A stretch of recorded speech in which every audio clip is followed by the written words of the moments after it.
Hello viewers, welcome back to मॉर्चिला height.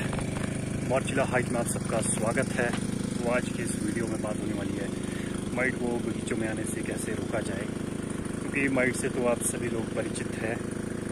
वैसे ही इस बार मौसम की बेरुखी ने बागवानों की कमर तोड़ दी है।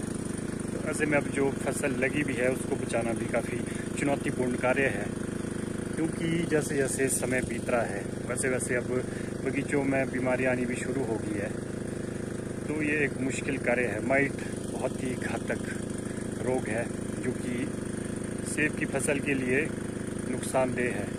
ये सेब की फसल को पूरी तरह से प्रभावित करता है। तो माइट को बगीचों में आने से रोकने के लिए कुछ एक उपाय है जो कि किए जाने चाहिए समय रहते, क्योंकि एक बार माइट फैल जाए बगीचों में तो इसको रोकना काफ़ी मुश्किल कार्य है। इसको रोकना काफ़ी मुश्किल हो जाता है। तो ऐसे में हमें कौन से कार्य है जो करने चाहिए?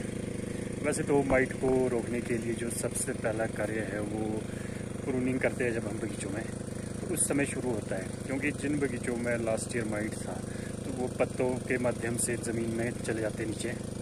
जब लीफ फॉल होता है तो वो माइट उसके साथ ही गिर जाती है और वो हमारे पौधे के जो तौलिए रहता है, नीचे वाला हिस्सा रहता है, उसमें अपना घर बना लेती है।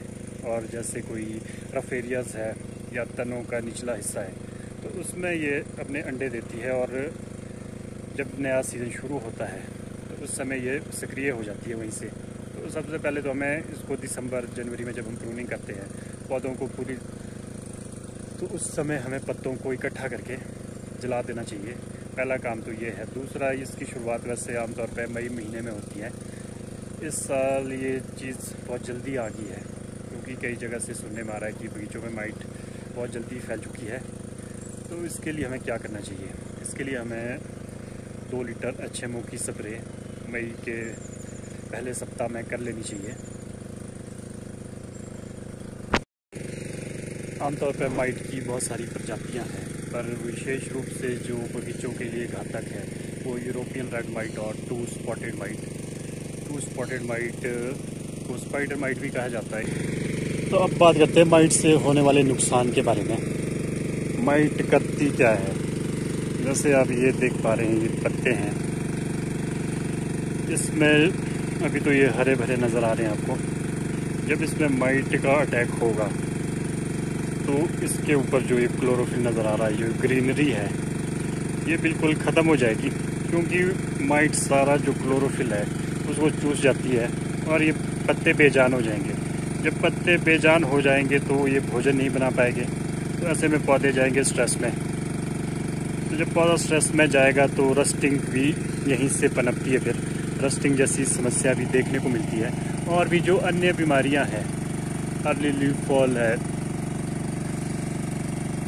मार्सोलिना है, अल्टरनेरिया है, ये सारी चीज़ें फिर इसके बाद सक्रिय हो जाती है, क्योंकि जब पौधा कमज़ोर हो जाएगा तो तमाम तरह की जो फंगस है वो हमारे पौधों में अटैक कर देती है।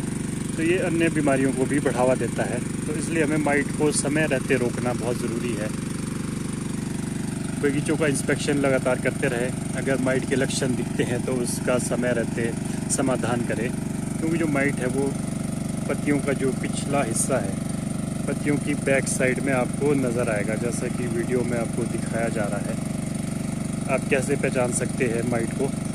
लेंस की सहायता से भी पहचान सकते हैं, क्योंकि ये बहुत ही सूक्ष्म कीट है जिन्हें नॉर्मल आंखों से देखना थोड़ा सा मुश्किल है। और एक और आसान तरीका है, एक प्लेन पेपर लीजिए वाइट, इस पत्ते को उसके बीच में रख के दोनों तरफ से प्रेस कर दें। अगर उसमें ब्लड के स्पॉट नज़र आते हैं तो निश्चित तौर पे ही ये माइट है, क्योंकि अभी तो काफ़ी हेल्दी दिख रहे हैं आपको पत्ते। जब इसमें माइट आएगी तो इसका रंग लाल हो जाएगा, क्योंकि इससे सारा क्लोरोफिल ख़त्म हो जाएगा, पौधे बेजान हो जाएंगे। तो माइट को समय रहते ठीक करना बहुत ज़रूरी है। माइट की रोकथाम बहुत ज़रूरी है। तो ये कार्य हम वॉलनट स्टेज के आसपास करते हैं मई के पहले सप्ताह में। अब डिपेंड करता है आपकी एलिवेशन पे, तो उसके हिसाब से मई महीने में ही हम HMO का इस्तेमाल करते हैं। HMO या समर ऑयल के नाम से भी जाना जाता है। इसे 2 लीटर की घोल तैयार करें 200 लीटर पानी में, 2 लीटर HMO, और उसका छिड़काव करें पूरे पौधे में। इससे काफ़ी हद तक निजात पाई जा सकती है, क्योंकि हम अपने बगीचों में 8-10 सालों से लगातार इसका इस्तेमाल कर रहे हैं, तो कभी भी माइट की समस्या देखने को नहीं मिली है। ये देख सकते हैं आप।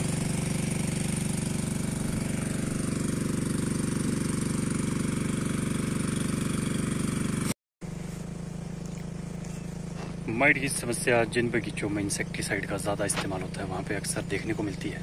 हमने जब से अपने बगीचों में इंसेक्टिसाइड का यूज़ कम किया है तो हमें माइट में काफ़ी राहत मिली है, क्योंकि जब हम इंसेक्टिसाइड का यूज़ करते हैं तो कुछ मित्र कीट है जो हमारे फ्रेंडली बग्स है वो नष्ट हो जाते हैं, जिससे कि माइट ज़्यादा पनपती है।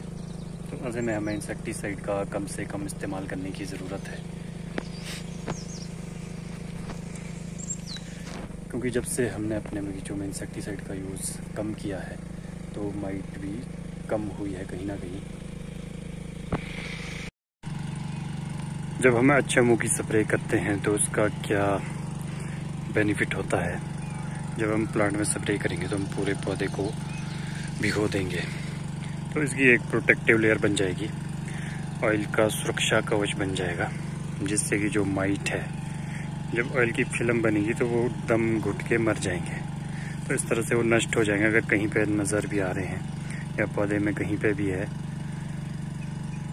तो इसलिए हम HMO का छिड़काव करते हैं इस समय पर, क्योंकि ये एक तरह का नेचुरल इंसेक्टिसाइड है जो कि इन कीट को मारने में सक्षम है। माइट के जो अंडे हैं उनको भी ये नष्ट कर देगा और जो माइट होगी उसको भी ये नष्ट कर देगा।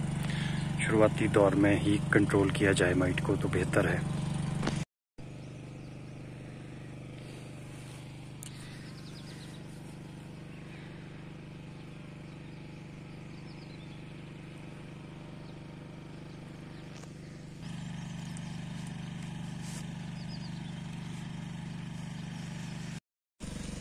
ऑयल की स्प्रे करने जा रहे हैं तो इससे पहले ये चीज़ सुनिश्चित कर लें कि इससे पहले बगीचों में शमीर और कैप्टन का इस्तेमाल ना हुआ हो, क्योंकि इससे लीबन की समस्या हो सकती है।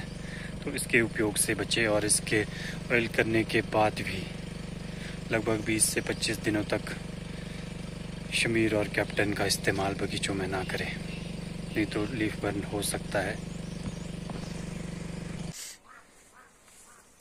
अगर आपको ये जानकारी यूज़फुल लगी है तो ज़्यादा से ज़्यादा लोगों को शेयर कीजिएगा। चैनल पर नए हैं तो चैनल को सब्सक्राइब करना ना भूलें। Thanks for watching.